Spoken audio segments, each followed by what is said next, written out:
That's so great.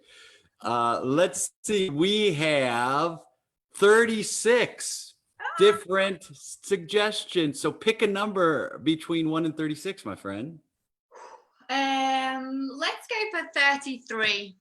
Oh, That was a good age. that's a great, and it comes from my buddy Carlos, and our suggestion is Invincible.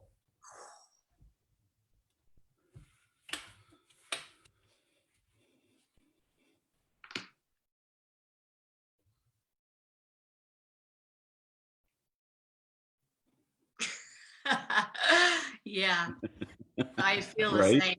Like, I totally Right? feel the same. Just Nothing can touch us. nothing. Nothing. You Ah, know?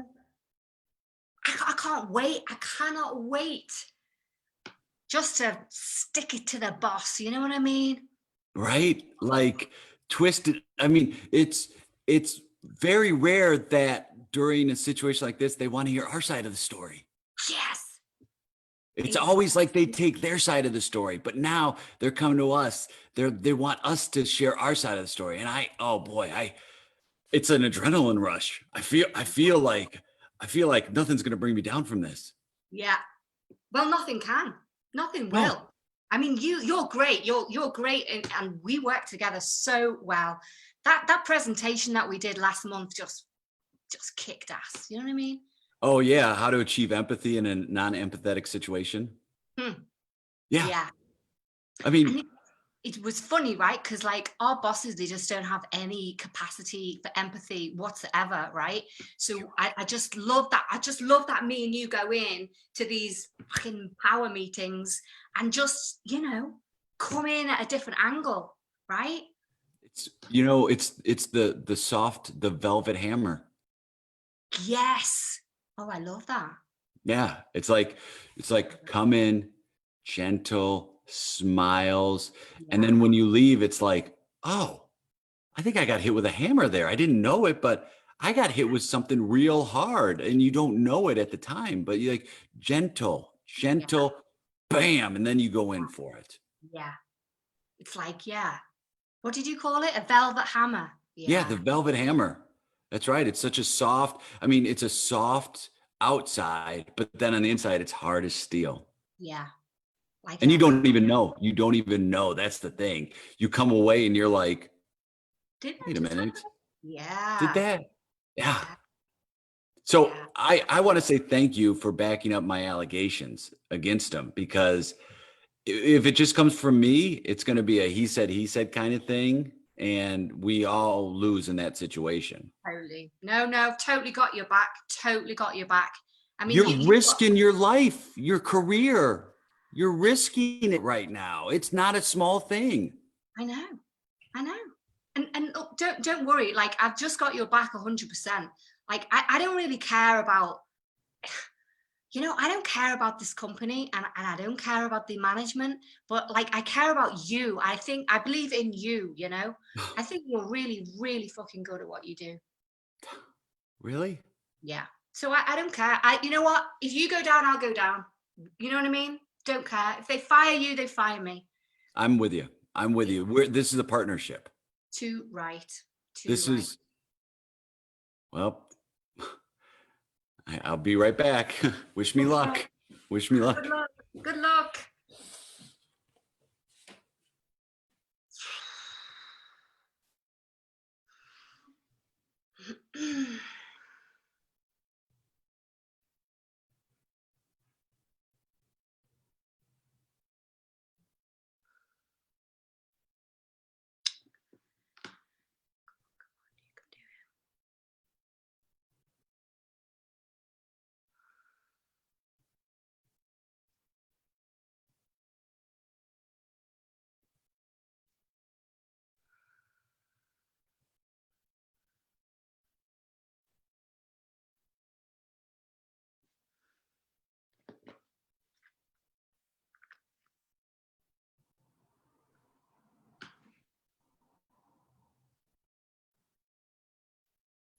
Frank?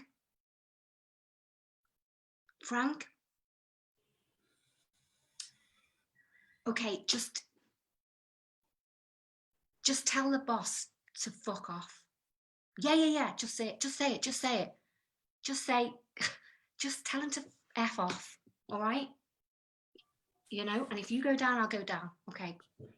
Sorry to interrupt your meeting. Sorry. But I really just wanted to phone you in the middle of this really important meeting and just say, tell him to stick it, you know? Just, sorry.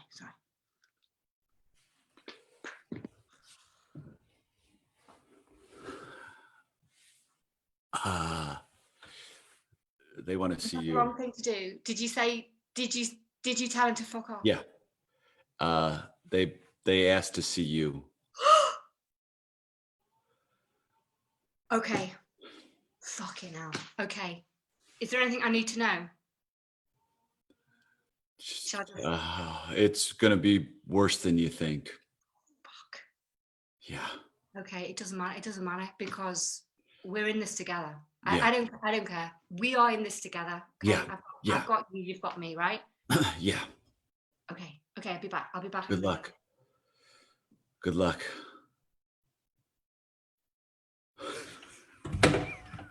Oh God, what did I do? I had a good job. I had it. Why did I speak up? Why? Oh, no. Helen. Pick up. Pick up, please. Pick up.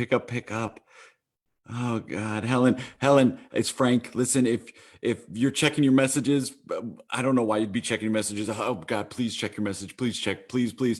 Maybe this goes like voice to text, and maybe you could see it. So if you could sneak, but please take a peek at your phone. Just tell him it was my fault. Tell him it was all my fault. Please tell him it was all my fault. Please. Don't tell him to fuck off. Don't tell him to. It's only gonna get worse. I'm so sorry. God. Oh, what is wrong with me?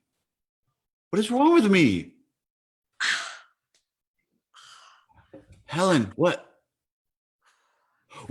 You punched him? It really fucking hurts.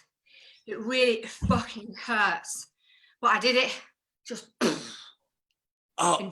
invincible. I felt invincible in there, you know?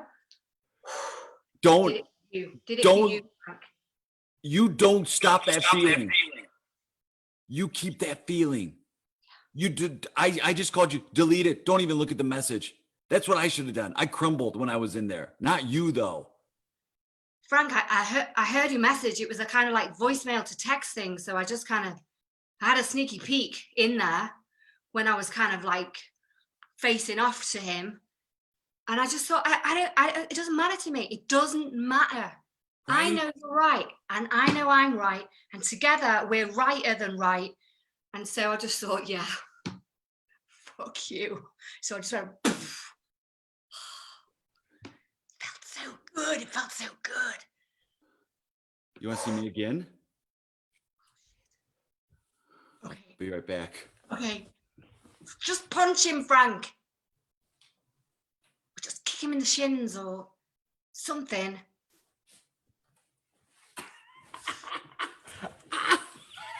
That felt good.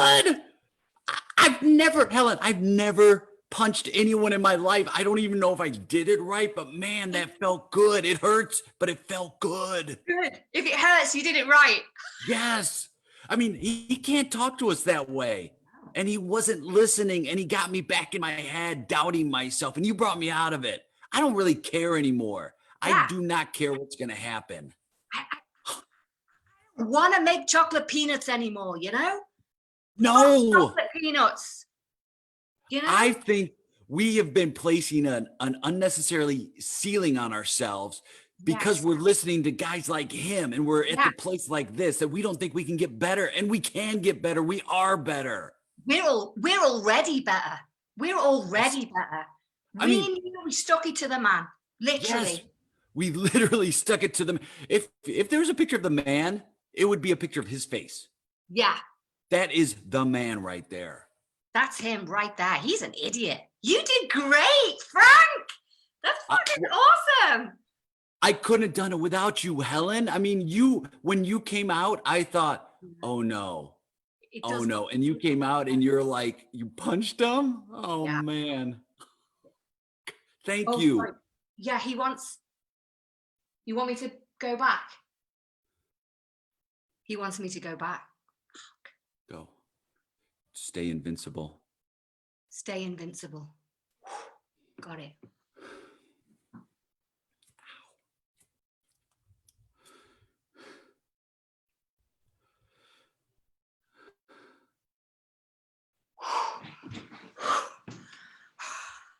Okay. Fucking drop kicked. Now he's just asking for it. I've never drop kicked in my life. Fuck, it felt Just good. aim and close your eyes. I think his jaw's broken. And honest to God, I've never seen a man bend double over, you know, right where it fucking hurts. Never seen that before. I mean, it's one of the spots where men are most sensitive. Yeah, that just went for it. Yeah. I don't care. You know what? What? Today's the day. From here on out, I'm just gonna go for it. I'm not gonna sit in situations that make me question myself. If I feel this way, if I feel this uncomfortable, I'm just gonna go for it. I'm gonna drop. I might not. I mean, I don't know. Maybe I will literally drop kick someone, but it is a sign to get out of these situations. I don't have to be a slave to these situations anymore. That's right, Frank. God, you know what? This is so good. Like, to hear you speak like this is so good. And you know, I'm not courageous on my own. I'm just courageous together with you and people Yeah. like you. And you know, unity is strength, right? Unity Yeah. is strength. I mean, I know exactly what you're talking about. Yes. Thank you, Helen. Thank you, Frank. Scene. Yes. Ah, Emma, you're the best. You're so fun. I love your choices. Just living out fantasies, aren't I? Yes. But isn't that what we're supposed to do? Yeah. And Felt good. It's great. and doing things that we can't do in normal life. Yeah, man, totally. Yeah, 100%. Because like that's just not me at all. Like I hate conflict. I hate violence. Oh, me too. I think like I am so averse to conflict of any sort, even conflict of like, oh, I didn't order this food that you brought me. I could count on one hand the number of times I've told somebody in a restaurant that I will just eat it instead. I'll be like, no, that's fine. Fine, yeah. and like an extension of that is like if I'm with a friend who's really good at asserting themselves in restaurants and they start complaining to the I don't know, to the waitress about the food or whatever, I'm just like, you know, It's like, fine. It's fine. It's fine. It's fine. It's fine. It's fine. I'll take it. I'll take it. Let me have it. So then it's so great when you get into an improv scene and it's like you can just totally like, yeah, that's what I love about acting as well. Like I just it enables me to kind of feel stuff and do stuff that I just wouldn't do like as me, you know. Yeah, and it's funny because you definitely come from a background of like you've got acting chops when you play, and you are a risk taker, which I love. You jump in 100% at whatever the thing is, and you're like, I'm on board. So when people play with you, they get a sense of like a sense of safety because they know that you're there with them. That's cool. That's cool. Yeah, it's something that I really I really strive to do that in scenes. I just want like I want to be risky and support my partner. I don't know. I always just want to go on a journey that's unexpected but really well supported. You know. Oh my God, I love that. Unexpected, but really well supported. Like that, to me that's improv in an essence, is like unexpected, but really well supported. Cause then you could do anything. Yeah. Yeah. And that's where the joy is, you know, that's where the play is, Yes. you know. Yeah. And also, of course, the difference between improv and scripted acting is like the unexpected is more possible in improv. So I get that. I enjoy that. I enjoy that. Like if I'm working with a script, it's cool. I absolutely love it. But the structure, it's there. The words are there for you. The action is there for you. But with improv, it's like, I can drop kick a dickhead boss. Yeah, which we all want to do. 100% all want to do. And it was so great because like scenes like that can take a turn to be like, these two feel powerless. And I love that you're like, like you came back and you were just shaking your hand. I was like, oh my God, yeah, she punched him. That was so, it's that thing. And you root for it, right? You root in improv, you root for the underdog has to win. I feel like the bullies cannot win in improv. Like that's one time when we do it wrong is at the end of a show. If a bully wins, then we've done it wrong. Yeah, massively agree. 100% agree. And I think especially because like the world is so fraught that and there's lots of suffering and lots of struggle. And I just feel like it's really important to offer different possibilities within in the world, but also in improv. It's like let's show a different world, or let's show a different possibility. So yeah, I kind of like that. Have the underdog win is awesome, because it doesn't happen enough in real life. It doesn't happen in life, and like in movies though, it happens a lot. Like it happens, or if the bully wins, it's to prove a point. It's to, maybe it's satirical or it's a commentary, but we don't play that nuanced as much in improv scenes where it's like, no, we're actually trying to make a point about this. Sometimes we just like to bully, and it's like, yeah, if we can make those alternative choices and make those unexpected choices and then have the bullies lose, I think it adds just to so much more joy. And like you said, there's so much happening in the world right now that like the more joy and play and silly we can bring to the stage, the better. Yeah, totally.